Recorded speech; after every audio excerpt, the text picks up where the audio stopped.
Viewers welcome to our YouTube channel clip crazy weeks. हमारे चैनल का कंटेंट एक मोटिवेशनल स्टोरी है।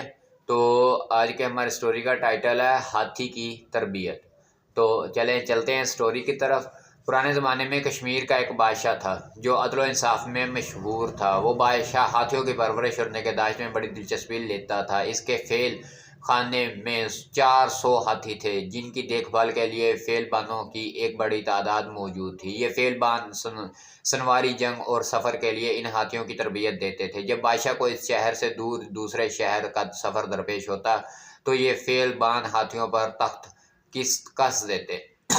दरबारी इन पर सवार हो जाते। हाथियों का यह काफिला काबिल दीद होता था। जब किसी जंग का सामना होता, जंगजू हाथियों के हमरा मैदान जंग का रुख करते और दुश्मनों को तबाह बर्बाद कर देते। बादशाह हर रोज़ एक बार हाथियों का मुआयना करता, फेलबानों का काम पर इनका हौसला अफजाई करता और कभी कभी अपने करीबी लोगों के हमरा शिकार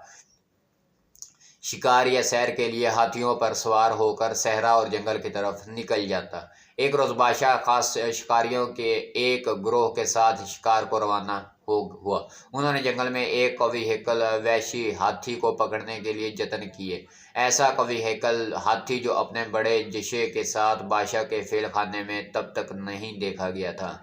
एक तनोमंद और हैबतनाक हाथी जिसकी बर्फ़ की मानद सफ़ेद दो बड़े दांत, जो अपनी सूंड के साथ किसी भी गाय को हवा में उछाल सकता था, जो बिजली के कड़के के साथ चिंगाड़ता था, जो बिजली और जगड़ की तरह दौड़ता और दूर से चार सींग सतूनों पर अपने एक गुंबद की तरह दिखाई देता, और जब अपने भारी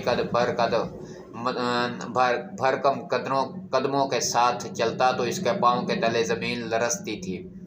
वो एक टक्कर से किसी भी पुराने दरख्त की जड़ उखाड़ फेंकता और अपने एक किले से तमाम हाथियों को खौफजदा करके भागने पर मजबूर कर देता था। वो हमेशा जंगल में भाग दौड़ में मशगूल रहता था। वो और आदमी की शक्ल और सूरत से बिल्कुल वाकिफ ना था। उसने जंजीर, रस्सी, तवील और फैल खाने के नाम तक ना सुने थे।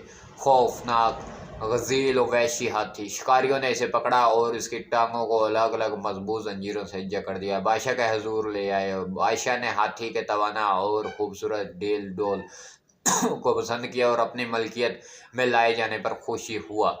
इस खुशी में उसने शिकारियों को भारी इनामात से नवाजा। फिर फेलबानों के सरबराह को तलब करके उससे पूछा, इस हाथी के बारे में तुम्हारा क्या ख्याल है? सरबराह ने कहा, मैं इस हाथी के बारे में क्यों कहूँ? सच तो ये है कि मैं इस डेल डोल हाथी से इससे पहले नहीं देखा। अफसोस सिर्फ इस बात का है कि ये जंगलों में घूमने फिरने वाला जानवर है और इसे दूसरे हाथियों के साथ रखकर नहीं सुधाया जा सकता। बादशाह ने कहा, जो भी हो, इस हाथी को सुधारना बहुत ज़रूरी है। मेरी ख्वाहिश है कि मैं इस पर सवारी करूं और लोग देखें कि इससे पहले किसी और के पास इस डेल डोल का हाथी नहीं था।